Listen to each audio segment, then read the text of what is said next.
मेरे प्यारे परिवारजनों, नमस्कार।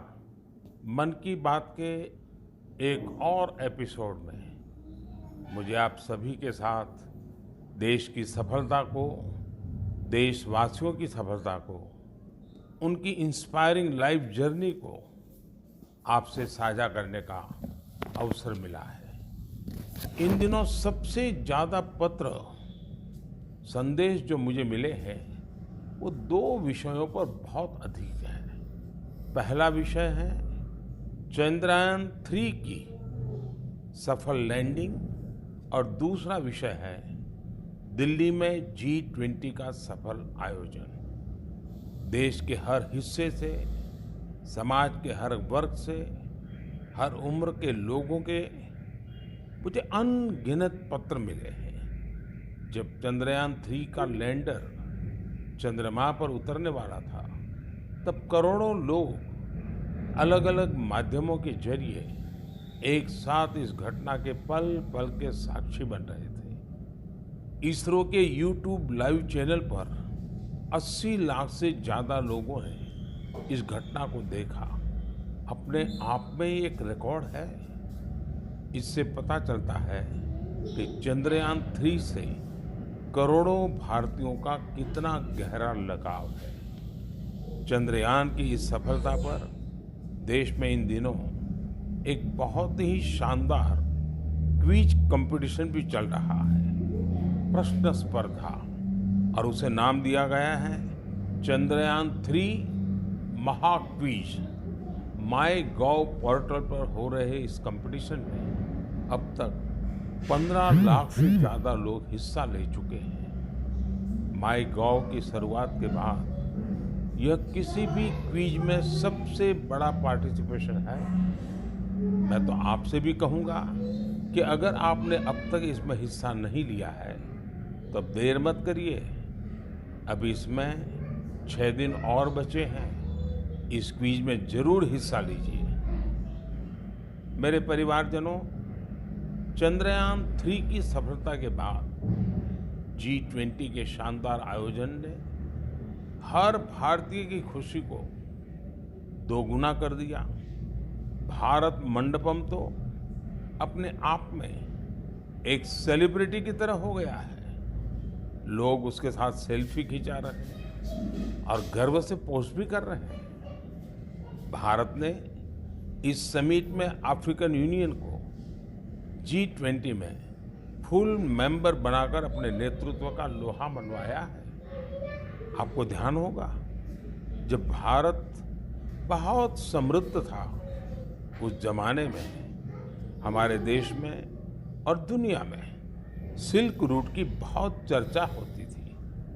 ये सिल्क रूट व्यापार कारोबार का बहुत बड़ा माध्यम था। अब आधुनिक जमाने में भारत ने एक और इकोनॉमिक कॉरिडोर G20 में सुझाया है। ये है India middle east Europe economic corridor. ये कॉरिडोर आने वाले सैकड़ों वर्षों तक विश्व व्यापार का आधार बनने जा रहा है। और इतिहास इस बात को हमेशा याद रखेगा कि इस कॉरिडोर का सूत्रपात भारत की धरती पर हुआ था। साथियों, G20 के दौरान जिस तरह भारत की युवा शक्ति इस आयोजन से जुड़ी, उसकी आज विशेष चर्चा आवश्यक है। साल भर तक देश के अनेकों यूनिवर्सिटीज में G20 से जुड़े कार्यक्रम हुए। अब इसी श्रृंखला में दिल्ली में एक और एक्साइटिंग प्रोग्राम होने जा रहा है, G20 यूनिवर्सिटी कनेक्ट प्रोग्राम। इस प्रोग्राम के माध्यम से देश भर के लाखों यूनिवर्सिटी स्टूडेंट्स एक दूसरे से जुड़ेंगे। इसमें IITs, IIMs, NITs और मेडिकल कॉलेजेस जैसे कई प्रतिष्ठित संस्थान भी भाग लेंगे। मैं चाहूंगा कि अगर आप कॉलेज स्टूडेंट हैं तो 26 सितंबर को होने वाले इस कार्यक्रम को जरूर देखिएगा, इससे जरूर जुड़िएगा। भारत के भविष्य में युवाओं के भविष्य पर इसमें बहुत सारी दिलचस्प बातें होने वाली हैं। मैं खुद भी इस कार्यक्रम में शामिल होऊंगा। मुझे भी अपने कॉलेज स्टूडेंट से संवाद का इंतजार है। मेरे परिवारजनों, आज से 2 दिन बाद 27 सितंबर को विश्व पर्यटन दिवस है। पर्यटन को कुछ लोग सिर्फ सैर सपाटे के तौर पर देखते हैं, लेकिन पर्यटन का एक बहुत बड़ा पहलू रोजगार से जुड़ा है। कहते हैं सबसे कम इन्वेस्टमेंट में सबसे ज्यादा रोजगार अगर कोई सेक्टर पैदा करता है तो वो टूरिज्म सेक्टर ही है। टूरिज्म सेक्टर को बढ़ाने में किसी भी देश के लिए गुडविल, उसके प्रति आकर्षण बहुत मैटर करता है। बीते कुछ वर्षों में भारत के प्रति आकर्षण बहुत बढ़ा है और G20 के सफल आयोजन के बाद दुनिया के लोगों का इंटरेस्ट भारत में और बढ़ गया है। साथियों, G20 में 1 लाख से ज्यादा डेलीगेट्स भारत आए। वो यहाँ की विविधता, अलग अलग परंपराएं, भांति भांति का खान पान और हमारी धरोहरों से परिचित हुए। यहाँ आने वाले डेलीगेट्स अपने साथ जो शानदार अनुभव लेकर गए हैं, उससे टूरिज्म का और विस्तार होगा। आप लोगों को पता ही है कि भारत में एक से बढ़कर एक वर्ल्ड हेरिटेज साइट्स भी हैं और इनकी संख्या लगातार बढ़ती जा रही है। कुछ ही दिन पहले शांति निकेतन और कर्नाटका के पवित्र होयसड़ा मंदिरों को वर्ल्ड हेरिटेज साइट्स घोषित किया गया है।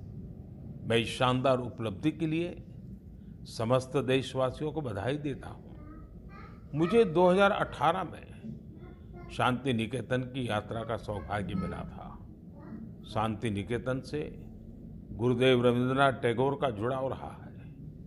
गुरुदेव रविंद्रनाथ टैगोर ने शांति निकेतन का मोटो संस्कृत के एक प्राचीन श्लोक से लिया था। वह श्लोक है, यत्र विश्वम भवत्येक नीडम, अर्थात जहां एक छोटे से घोंसले में पूरा संसार समाहित हो सकता है। कर्नाटका के जिन होयसड़ा मंदिरों को यूनेस्को ने विश्व धरोहर सूची में शामिल किया है, उन्हें 13वीं शताब्दी के बेहतरीन आर्किटेक्चर के लिए जाना जाता है। इन मंदिरों को यूनेस्को से मान्यता मिलना मंदिर निर्माण की भारतीय परंपरा का भी सम्मान है। भारत में अब वर्ल्ड हेरिटेज प्रॉपर्टीज की कुल संख्या 42 हो गई है। भारत का प्रयास है कि हमारे ज्यादा से ज्यादा ऐतिहासिक और सांस्कृतिक जगहों को वर्ल्ड हेरिटेज साइट की मान्यता मिले। मेरा आप सबसे आग्रह है कि जब भी आप कहीं घूमने जाने की योजना बनाएं तो ये प्रयास करें कि भारत की विविधता के दर्शन करें। आप अलग अलग राज्यों की संस्कृति को समझें, हेरिटेज साइट्स को देखें। इससे आप अपने देश के गौरवशाली इतिहास से तो परिचित होंगे ही, स्थानीय लोगों की आय बढ़ाने का भी आप अहम माध्यम बनेंगे। मेरे परिवारजनों, भारतीय संस्कृति और भारतीय संगीत अब ग्लोबल हो चुका है। दुनिया भर के लोगों का इनसे लगाव दिनों दिन बढ़ता ही जा रहा है। एक प्यारी सी बिटिया द्वारा की गई एक प्रस्तुति, उसका एक छोटा सा ऑडियो आपको सुनाता हूँ। जगज्जालपालं कजत्कण्ठमालं शरच्चन्द्रभालं महादैत्यकालं नभोनीलकायं तुरावरमायं सुपद्मसहायं भजेऽहं नागेन्द्रहाराय त्रिलोचनाय भस्मङ्गरागाय माहेश्वराय नित्याय शुद्धाय दिगम्बराय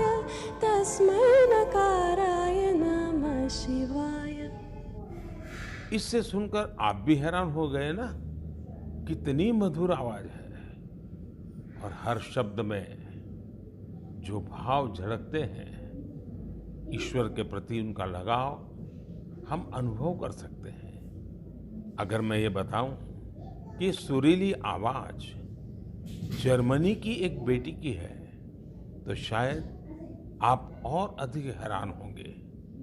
इस बिटिया का नाम कैसमी है। 21 साल की कैसमी इन दिनों इंस्टाग्राम पर खूब छाई हुई है। जर्मनी की रहने वाली कैसमी कभी भारत नहीं आई है, लेकिन वो भारतीय संगीत की दीवानी है, जिसने कभी भारत को देखा तक नहीं। उसकी भारतीय संगीत में ये रुचि बहुत ही इंस्पायरिंग है। कैसमी जन्म से ही देख नहीं पाती है, लेकिन ये मुश्किल चुनौती उन्हें असाधारण उपलब्धियों से रोक नहीं पाई। म्यूजिक और क्रिएटिविटी को लेकर उनका पैशन कुछ ऐसा था कि बचपन से ही उन्होंने गाना शुरू कर दिया।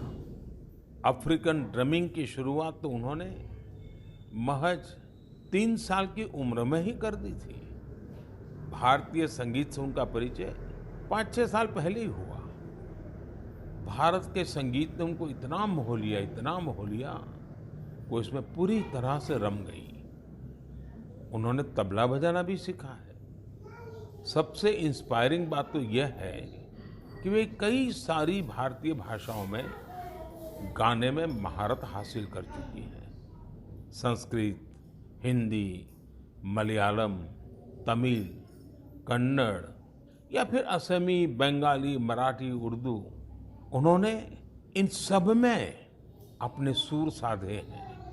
आप कल्पना कर सकते हैं, किसी को दूसरी अनजान भाषा की 2-3 लाइनें बोलनी पड़ जाएं तो कितनी मुश्किल आती है, लेकिन कैसमी के लिए जैसे बाएं हाथ का खेल है। आप सभी के लिए मैं यहाँ कन्नड़ा में गाए उनके एक गीत को शेयर कर रहा हूँ। ನಮ್ಮ ವಚನ ಬಹುವಚನ ನುಡಿರು ಕನ್ನಡ ನಡೆಯಿರೋ ಕನ್ನಡ ನಮ್ಮ ವಚನ ಬಹುವಚನ ನುಡಿರು ಕನ್ನಡ ನಡೆಯಿರೋ ಕನ್ನಡ ಕನ್ನಡ ನಮ್ಮ ಕನ್ನಡ। भारतीय संस्कृति और संगीत को लेकर जर्मनी की कैसमी के इस जुनून की मैं हृदय से सराहना करता हूँ। उनका यह प्रयास हर भारतीय को अभिभूत करने वाला है। मेरे परिवारजनों, हमारे देश में शिक्षा को हमेशा एक सेवा के रूप में देखा जाता है। मुझे उत्तराखंड के कुछ ऐसे युवाओं के बारे में पता चला है जो इसी भावना के साथ बच्चों की शिक्षा के लिए काम कर रहे हैं। नैनीताल जिले में कुछ युवाओं ने बच्चों के लिए अनोखी घोड़ा लाइब्रेरी की शुरुआत की है। इस लाइब्रेरी की सबसे बड़ी विशेषता यही है कि दुर्गम से दुर्गम इलाकों में भी इसके जरिए बच्चों तक पुस्तकें पहुंच रही हैं। और इतना ही नहीं, ये सेवा बिल्कुल निशुल्क है।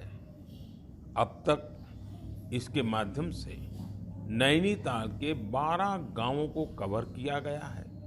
बच्चों की शिक्षा से जुड़े इस नेक काम में मदद करने के लिए स्थानीय लोग भी खूब आगे आ रहे हैं। इस घोड़ा लाइब्रेरी के जरिए ये प्रयास किया जा रहा है कि दूर दराज के गांवों में रहने वाले बच्चों को स्कूल की किताबों के अलावा कविताएं, कहानियां और नैतिक शिक्षा की किताबें भी पढ़ने का पूरा मौका मिले। ये अनोखी लाइब्रेरी बच्चों को भी खूब भा रही है। साथियों, मुझे